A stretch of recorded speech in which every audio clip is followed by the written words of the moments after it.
সীমান্তবর্তী রাজ্যে নিরাপত্তা নজরদারি জোরদার থাকলেও মাঝে মধ্যেই সামনে আসা অবৈধ অনুপ্রবেশের ঘটনা। তেমনই এক ঘটনায় আটক হলো 3 বাংলাদেশি যুবক।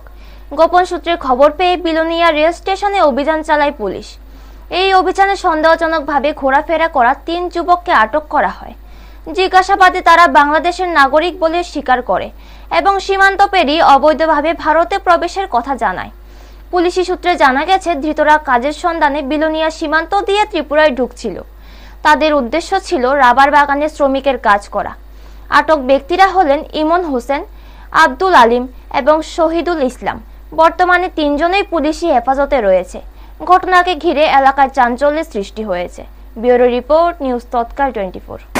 আজকে দুপুরের পরে আমরা একটা ইনফরমেশন পাই, কিছু সাসপেক্টেড লোক রেল স্টেশনে ঘোরাফেরা করতেছে।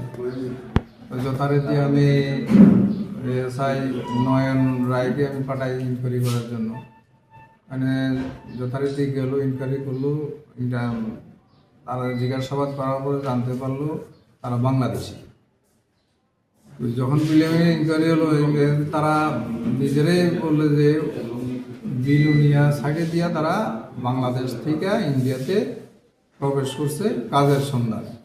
ত্রিপুরাতে কোনো গর্জির এলাকাতে কোনখানে রাবার গাছ কাটিংয়ের জন্য তারা লেবারের কাজ করতে হয়। এইটা আমরা তারা সাসপেক্টেড হইলে বাংলাদেশি মনে হয়েছে, আমরা আনছি ডিটেন করে তার এগেনস্ট আমরা এফআইআর করলাম। একজনের নাম ইমন হোসেন, বাড়ি হলো Goniamura, PS Feni, district Feni. PS হইল ফুলগাজী। 2 নম্বর হলো আব্দুল আলিম,